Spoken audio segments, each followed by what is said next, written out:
project is called Jinta, and I'm going to make this quick because I know everyone's kind of interested to get out of here. It's after 5 o'clock already. So what is Jinta? Jinta is an online engineering analysis tool and design tool, and it's currently focused on only 2D structure analysis and design. The user interfaces are HTML5 and JavaScript and all that buzzwords, and calculations are by Python.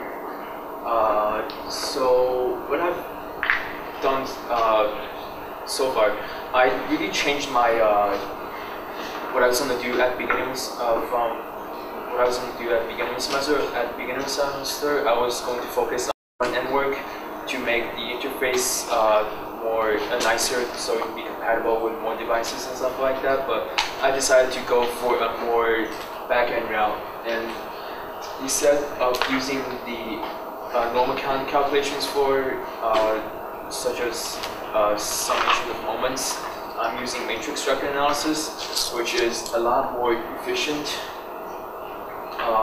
for calculating bigger structures. And the reason I went in for this because my professor who taught me matrix structure analysis was like, why are you doing this? It's very inefficient, you should be doing this. So I was like, sure.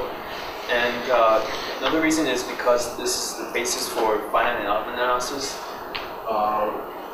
So which means that if I one day want to convert my program into a finite element analysis program, I could do so.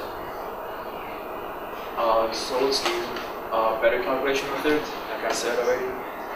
Shared diagrams.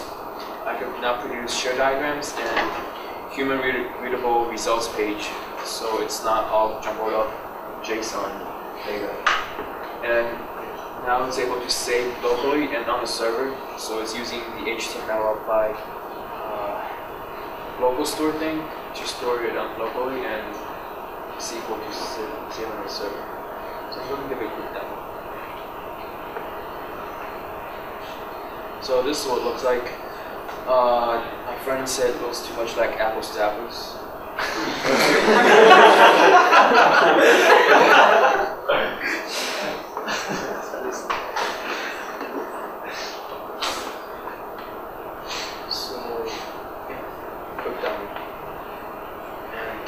So it saves when it's calculated and returns results from here.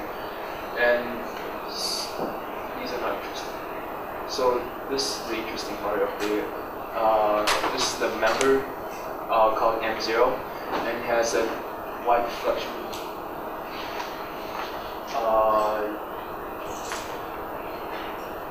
Well, it gives you the deflections, the moments, and the all that good stuff. And this is the shear diagram that it produces. So you can see it's -100 and the force is 100 here, so it's correct. It's good. It can be a more advanced example, but it might take a while to calculate this one, so I might just skip ahead later. Supports load at the test. Load at the truss. Loads. What are these different objects you're placing? Oh, these are the structures. So these are all, you can think of them as like a roof structure and so on.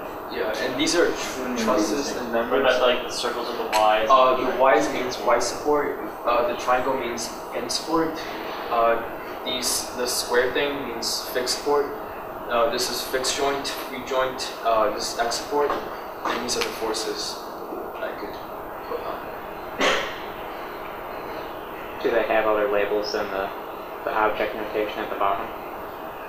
Like if you highlight them, does it bring something up that says, because I know when you highlight it, it says like in the bottom left corner like what the force is, but...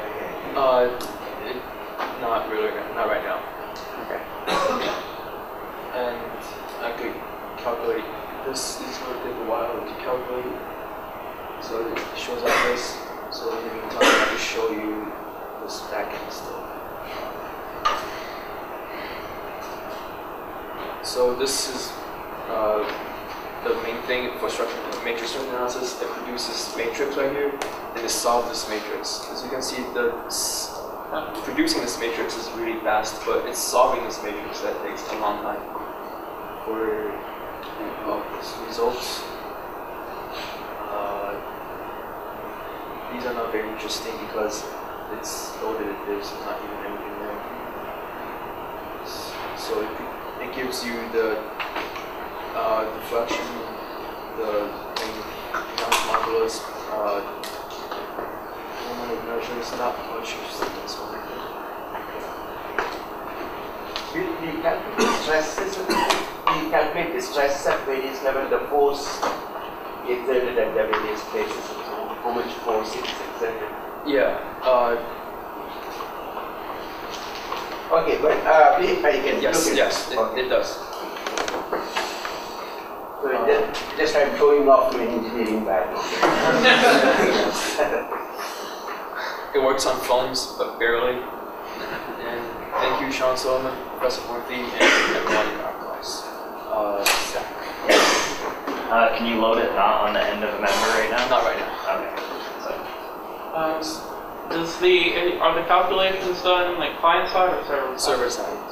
Server side. Two things. So it'd be really nice to see when you were to draw a line, if you could give sort of the dimensions of your line, like you count squares. Yeah. So that or being able to have just a dialogue where you can put in a line that the end point is here, and then make it this long at this angle. So it's just a lot faster to accurately draw the diagrams. And also, you have forces, you can only put a force vertically and horizontally. So I guess if you put one vertically and horizontally on the same point, you get an angled force, but maybe making an angled force or making a force that is like parallel or perpendicular to a member. So that way, because that's how a lot of the diagrams that you can, one problem that I've been looking at are either vertical or parallel to the component or at 30 degrees.